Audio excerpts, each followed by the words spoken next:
Tripura Info News Update.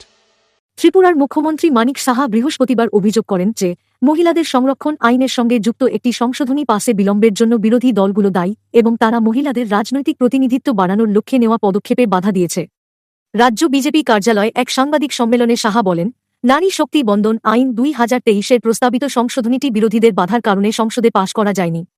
তিনি বলেন, বিরোধীরা এটি পাস হতে দেয়নি এবং যোগ করেন যে এই পদক্ষেপটি সংরক্ষণ বিধান কার্যকরার উদ্দেশ্যে আনা হয়েছিল। মুখ্যমন্ত্রী জানান, এই আইন লোকসভা এবং রাজ্যের বিধানসভাগুলিতে মহিলাদের জন্য 33% সংরক্ষণের ব্যবস্থা করেছে এবং এটি মহিলাদের রাজনৈতিক অংশগ্রহণ বাড়ানোর একটি গুরুত্বপূর্ণ পদক্ষেপ। আইন প্রণয়নের ইতিহাসের প্রসঙ্গে তিনি বলেন, মহিলাদের সংরক্ষণের প্রস্তাব কয়েক দশক ধরে ঝুলেছিল। তিনি উল্লেখ করেন 1996 সালে তৎকালীন প্রধানমন্ত্রী এইচ.ডি. দেবেগৌড়ার আমলে প্রথম এই বিলটি আনা হয়েছিল এবং পরে অটল বিহারী বাজপেয়ীর সময়েও এর প্রচেষ্টা চালানো হয়। তিনি আরও বলেন, 2010 সালে তৎকালীন প্রধানমন্ত্রী মনমোহন সিংয়ের আমলে বিলটি রাজ্যসভায় পাস হয়েছিল, কিন্তু তখন লোকসভায় তা পাস হয়নি। সাহার মতে, শেষ পর্যন্ত 2023 সালে প্রধানমন্ত্রী নরেন্দ্র মোদীর আমলে এই আইনটি সংসদের দুই কক্ষেই পাস হয়। তিনি জানান, এই আইনে তফসিলি জাতি এবং তফসিলি উপজাতির জন্য সংরক্ষিত আসনগুলিতেও মহিলাদের জন্য সংরক্ষণের ব্যবস্থা রয়েছে, যা প্রতিটি ডিলিমিটেশন প্রক্রিয়ার পর ঘুরিয়ে দেওয়া হবে। এই বিধান সরাসরি নির্বাচিত সংস্থাগুলির ক্ষেত্রে প্রযোজ্য, রাজ্যসভায় নয়। মুখ্যমন্ত্রী আরও বলেন, এই আইনের বাস্তবায়ন জনগণনা এবং ডিলিমিটেশন প্রক্রিয়া সম্পন্ন হওয়ার সঙ্গে যুক্ত এবং 2029 সালের লোকসভা নির্বাচনের আগেই এটি কার্যকর করতে একটি সংশোধনী আনা হয়েছিল।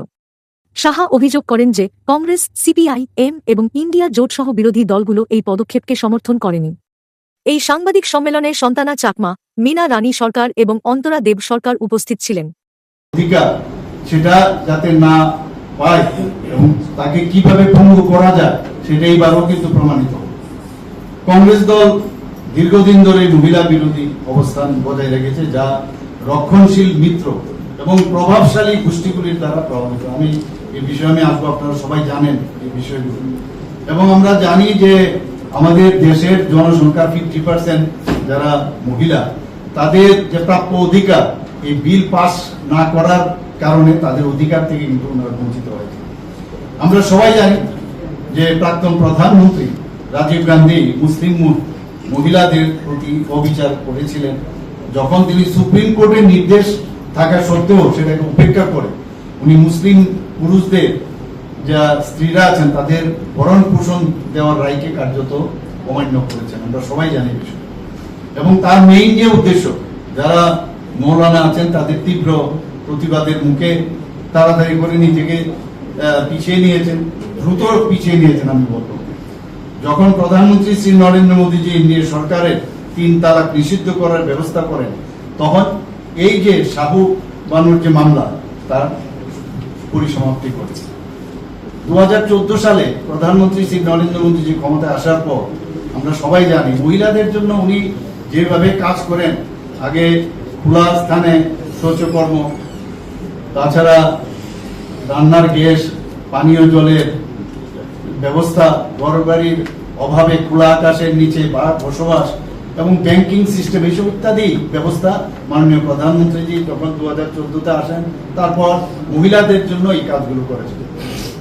আজকে এই যে মহিলা বিরোধী শক্তি, আমি মনে হয় যেটা সাময়িক ভাবে তারা সফল হয়েছেন বিরোধীরা, এটা পাস না হওয়ার কারণে, কিন্তু কোটি কোটি নারীরা ভারতবর্ষে তাদের আশীর্বাদ মাননীয় প্রধানমন্ত্রীর কাছে রয়েছে এবং আমি আশা করি এতে করে আরো শক্তি পাবে মাননীয় প্রধানমন্ত্রীজি এবং সেখান থেকেই তার পথও আমরা কিন্তু বের করব এবং আমাদের এই লক্ষ্য পূরণে যে শক্তি যোগাতে, তাতে মহিলাদের তাদের ন্যায্য অধিকার দেওয়া আর পথে আরো সাবলীল এবং আগামী দিন আমরা সেটা করব। আমি এই ইন্ডি বা বিরোধীদের এই মহিলা সংক্রান্ত সংশোধনী বিলের যে বিরোধিতা করার জন্য আমি তীব্র নিন্দা জানাচ্ছি ইন্ডি জোট এবং কংগ্রেস এবং কমিউনিস্ট পার্টি থেকে শুরু করে তৃণমূল সবাইকে। এবং আমি আশা করি আগামী দিনে ভারতের মহিলাদের অধিকার খর্ব করার জবাব, ওনারা যোগ্য জবাব খুব তাড়াতাড়ি পাবে। সবাইকে নমস্কার। 2026 সালে এপ্রিল মাসে আবার, যেটা আমি একটু আগে বললাম, যে সংসদে পেশ হয় এবং তার যে মূল কারণ সেটা হচ্ছে এটাকে বাস্তবায়ন যদি করতে হয় তাহলে অনেক লেটে কিন্তু করতে হবে, কারণ সেখানে বলা হয়েছে যে যতক্ষণ ধরে আদমশুমারি যে আদমশুমারি যেটা আছে আমাদের আদমশুমারির যেটা সেন্সাস সেটা যতক্ষণ ধরে শেষ না হবে তারপরে এটা লাগু করতে হবে। তো আদমশুমারি যদি করতে হয় তাহলে দেখা যায় এটা অনেক দেরি হবে, অর্থাৎ 2034 অলরেডি আদমশুমারির কাজ শুরু হয়ে গেছে, আপনারা সবাই জানেন, সেন্সাস স্টার্ট হয়ে গেছে। এটা শেষ হলে তারপরে সেটা লাগু হবে, তো 2034-এ সেটা শুরু হবে, কাজে এটা অনেক লেট হবে। তার জন্য এই কারণেই আবার এটাকে অ্যামেন্ডমেন্টের জন্য এই বিলটা আনা হয়। এবং সেখানে কারণ এটা যদি আগে করা যায়, এখন যদি করা যায় তাহলে 2029-এ পার্লামেন্টারি ইলেকশন হবে, সেখান থেকে এটা শুরু হয়ে যাবে। তো এই কারণেই এই যে অ্যামেন্ডমেন্টটা আনা হয়েছে এবং নতুন যে 2027-28 সালের যে আদমশুমারির অপেক্ষা না করে 2011 সালের যে আদমশুমারি আছে, মানে 2011-র যেটা সেন্সাস হয়েছে তার উপর ভিত্তি করে এই আসন নির্ধারণ করা যায়। তো সেইভাবে এর জন্য এটা আনা হয়েছে। এই নিয়ে বিস্তর লোকসভার মধ্যে আলোচনা হয়েছে, বিরোধীও তার আলোচনা রেখেছে। এখন দেখা যায় সেখানে লোকসভার আসন সংখ্যা 543 আছে, সেটাকে বাড়িয়ে 816 শুধু না আরো বেশিও হয়তোবা বাড়ানো যাবে, সেই পরিকল্পনাও রয়েছে।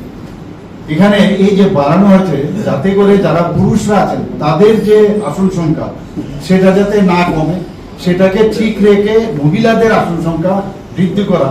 সেই কারণেই 2026 সালের 17 এপ্রিল কেন্দ্রীয় সরকার মাননীয় প্রধানমন্ত্রীজির নেতৃত্বে সেটা পেশ হয় এবং 131তম সংশোধনী বিল হিসাবে সেটা পেশ করা হয়। কিন্তু আমরা জানি যে সংবিধান যে এই সংশোধনের জন্য প্রয়োজন 2/3 সংখ্যাগরিষ্ঠ জোট, যা লোকসভায় পাশ হতে দেয়নি বিরোধীরা, ইন্ডি জোটের ওরা এটাকে পাশ হতে দেয়নি। অথচ মাননীয় প্রধানমন্ত্রী থেকে আরম্ভ করে মাননীয় গৃহমন্ত্রী থেকে শুরু করে কেন্দ্রীয় সরকারের এনডিএ সরকারের সমস্ত নেতৃত্বরা কিন্তু সেখানে এটা করলে কি লাভ এবং আমাদের কি সুবিধা হবে সেই বিষয়ে কিন্তু প্রচুর আলোচনা সেখানে হয়েছে, তারপরও কিন্তু সেটা পাস হয়নি। এই সংশোধনী বিলটি আমার মনে হয় ভারতের নারী শক্তির জন্য এক মহাযজ্ঞ এবং এই মহাযজ্ঞের সাফল্য আমার মনে হয় যে রাজনীতির ভবিষ্যৎ নয়, বরং দেশের ভবিষ্যৎ ও ভাগ্যকেও বদলে দেবে। কিন্তু এনডি জোট অর্থাৎ বিরোধীরা আবারও মহিলাদের, আমার মনে হয় যে তারা মহিলাদের অপমান করলেন, শুধু মহিলাদের নয় সমগ্র জাতিকেই বঞ্চিত করেছে।